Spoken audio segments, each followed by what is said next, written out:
तो जहाँ हर कोई बीस्ट टेमिंग यानी जानवरों को वश में करने की ताकत रखता है। शहर के बीचों बीच हर तरफ तरह तरह के बीस्ट उड़ रहे होते हैं।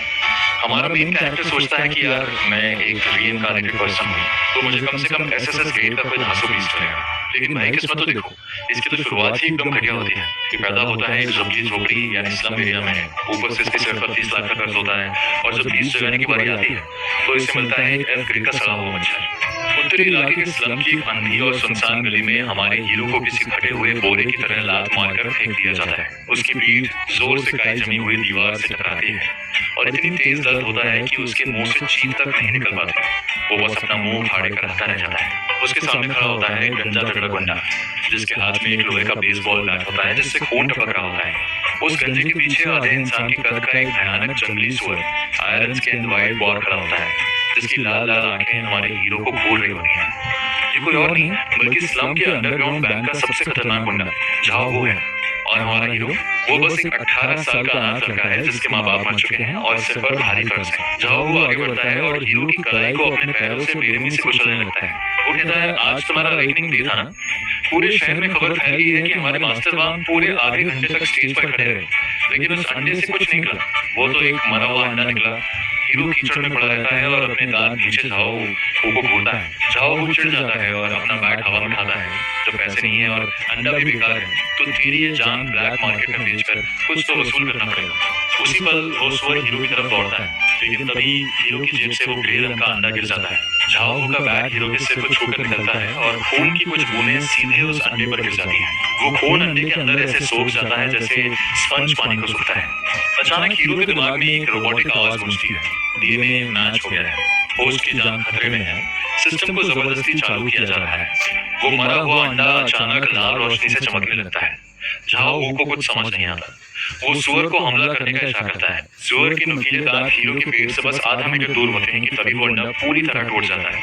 कोई आसमान से रोशनी नहीं आती, कोई भगवान नहीं उतरता, बस एक छोटा सा नाखून के बराबर काले लाल रंग का भूखा मच्छर बाहर निकलता है। तभी सिस्टम बोलता है ज़र्ग एम्ब्रियो सिस्टम बाइंड हो चुका है। आपका पहला बीस्ट है F grade blood sucking mosquito. खासियत ये किसी भी डिफेंस को बाईपास कर सकता है और इसका जहर जानलेवा है। हीरो अपने दिल में हुक्म देता है इसे मार डालो। वो छोटा सा मच्छर हवा में कैसी लाल लकीर बनाता है जिसे आंखें भी नहीं देख पाती।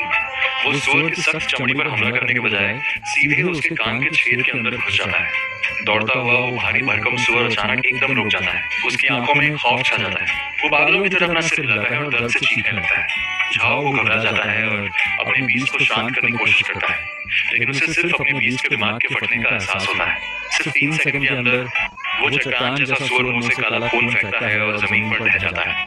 झाओ के हाथ कांपने लगते हैं। वो चिल्लाता है तूने कौन सा गुप्त हथियार यूज किया?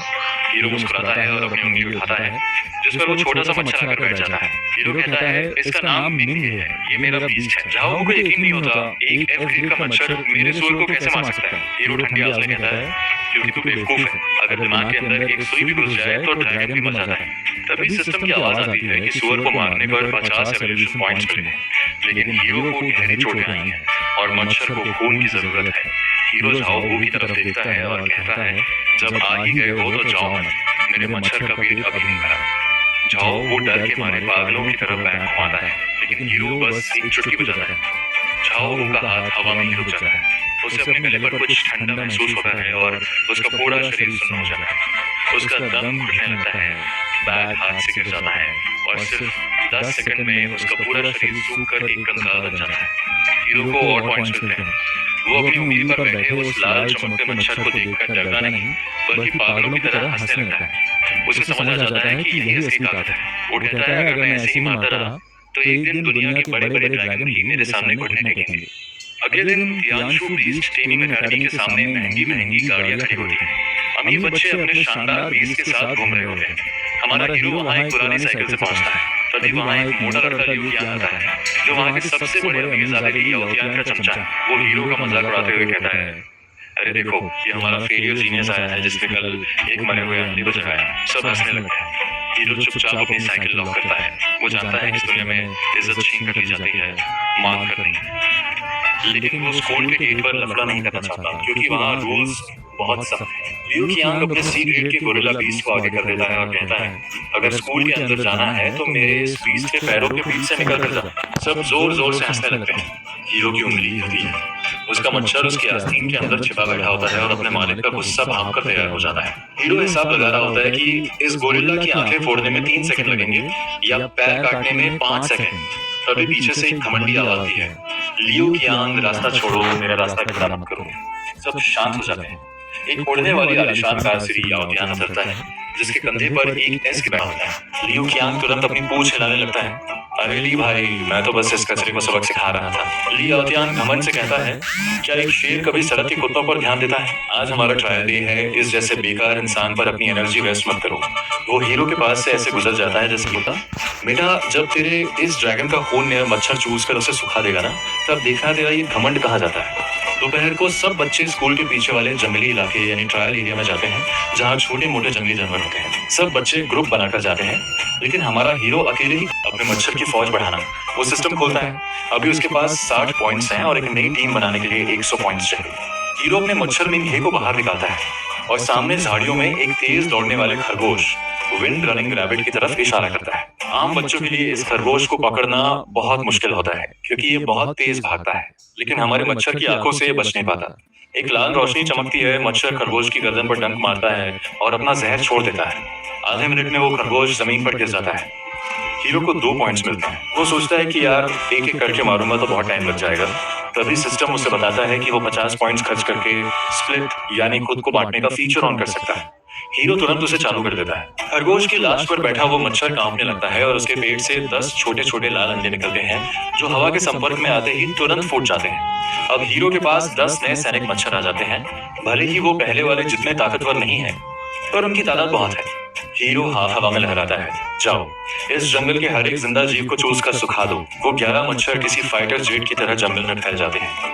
पूरे जंगल में एक अजीब सा सन्नाटा छा जाता है। चूहे, सांप, जंगली सुअर, जो भी सामने आता है वो इस खामोश मौत का शिकार बन जाता है। आधे घंटे बाद हीरो एक पत्थर पे बैठा होता है। उसके चारों तरफ सूखे हुए जानवरों की लाशों का ढेर होता है और उसके मच्छरों की तादाद 11 से बढ़कर सीधे 100 हो चुकी होती है। अब वो सिर्फ कुछ कीड़े नहीं थे, बल्कि एक काला डरावना मच्छरों का बादल बन चुका था, जो किसी का भी मांस और खून पल भर में साफ कर दे। हीरो के पास अब 500 एवोल्यूशन पॉइंट्स जमा हो जाते हैं। तभी सिस्टम अलर्ट देता है, पर्याप्त पॉइंट्स मिल चुके हैं। क्या आप अपने बीस्ट को इवॉल्व करके ब्लड एम्परर मॉस्किटो बनाना चाहते हैं? इसके लिए एक LEVEL 1 वाले बीस्ट का असली खून चाहिए। हीरो सोचता है कि इस बाहरी जंगल में तो सिर्फ छोटे मोट जीव हैं। LEVEL 1 का बीस्ट ढूंढने के लिए जंगल के अंदर जाना पड़ेगा। तभी अचानक जंगल के गहरे हिस्से से एक जोरदार दहाड़ गूंजती है और साथ ही एक लड़की की चीख सुनाई देती है, बचाओ, ये आयरन आर्मर्ड राइनो पागल हो गया है। हीरो के चेहरे पर एक शैतानी मुस्कान आ जाती है। वो समझ जाता है कि ये आयरन आर्मर्ड राइनो एक LEVEL 1 का टॉप क्लास बीस्ट है, जिसकी चमड़ी बहुत मोटी होती है। यही तो उसके मच्छर को इवॉल्व करने का सबसे बेस्ट सामान है। वो लड़की को बचाने के लिए नहीं, बल्कि अपने शिकार को हासिल करने के लिए उस तरफ चुपचाप एक शिकारी की तरह कदम बढ़ाने लगता है। वहां पहुंचकर हीरो देखता है कि एक विशालकाय लोहे जैसी सख्त चमड़ी वाला गेंडा एक खूबसूरत लड़की पर हमला करने ही वाला है। उस लड़की का बीस्ट इस भारी गेंडे के सामने टिक नहीं पाता और जमीन पर घायल पड़ा होता है। लड़की डर के मारे आंखें बंद कर लेती। आयरन आर्मर्ड राइनो ने अचानक अपनी स्पीड बढ़ा दी और लड़की के बीच का फासला पल भर में खत्म हो गया। लड़की का पैर फिसला और वो सूखी पत्तियों से भरे कीचड़ में बुरी तरह गिर गई। उसने खौफ से पीछे मुड़कर देखा तो वो स्टील की प्लेट को भी चीर देने वाला सींग उसकी आंखों के ठीक सामने तेजी से बड़ा हो रहा था। अब कोई रास्ता नहीं बचा था। उसने बेबस होकर अपनी आंखें बंद कर ली। 1 सेकंड, 2 सेकंड, लेकिन जैसा खतरनाक दर्द उसने सोचा था वैसा कुछ भी नहीं हुआ। अचानक हवा में पंखों की एक ऐसी तेज चुभने वाली गुनगुनाहट गूंज उठी, जिसने उस भारी भरकम गेंडे की दहाड़ को भी पल भर में दबा दिया। लड़की ने कांपते हुए अपनी आंखें खोली तो उसने एक ऐसा नजारा देखा जो वो जिंदगी भर नहीं भूल सकती थी। गेंडे का सींग जब उसके शरीर से सिर्फ 10 सेंटीमीटर दूर था, ठीक उसी वक्त काहे-लाल मच्छरों के एक खूनी बादल ने उस पूरे गेंडे को चारों तरफ से जकड़ लिया था। वो गेंडा पागलों की तरह अपना भारी सिर हिलाने लगा ताकि उन परेशान करने वाले कीड़ों को अपने बदन से दूर फेंक सके। उसने अपना सींग जमीन पर दे मारा, अपनी भारी बॉडी को बड़े बड़े पेड़ों से रगड़ा, यहाँ तक कि वो जमीन पर लौटने लगा, पर कुछ फायदा नहीं। मैं पास ही एक पेड़ की ऊंची डाली पर खड़ा था, दोनों हाथ जेब में डाले हुए बहुत शांति से ये सब देख रहा था। मैंने मन में ही हुक्म दिया, मिंग है, इसे खत्म करो।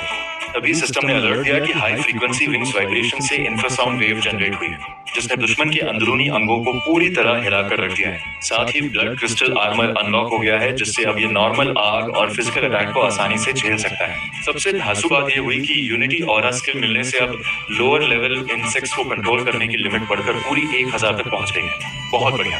मैंने अपना हाथ आगे बढ़ाया तो वो लाल रोबी की तरह चमकती हुई एम्परर मॉस्किटो बड़े स्टाइल से आकर मेरी हथेली पर बैठ गई। तभी पीछे से वो लड़की होश में आई और लड़खड़ाते हुए खड़ी होने की कोशिश करने लगी।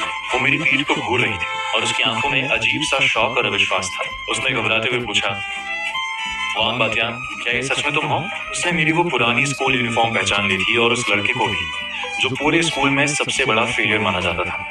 मैं धीरे से उसकी तरफ घुमा और बिना किसी परवाह के उस पर एक ठंडी नजर डाली, जैसे मुझे उसकी जान बचाने में कोई दिलचस्पी नहीं थी। इसके बाद जब एरिना फाइट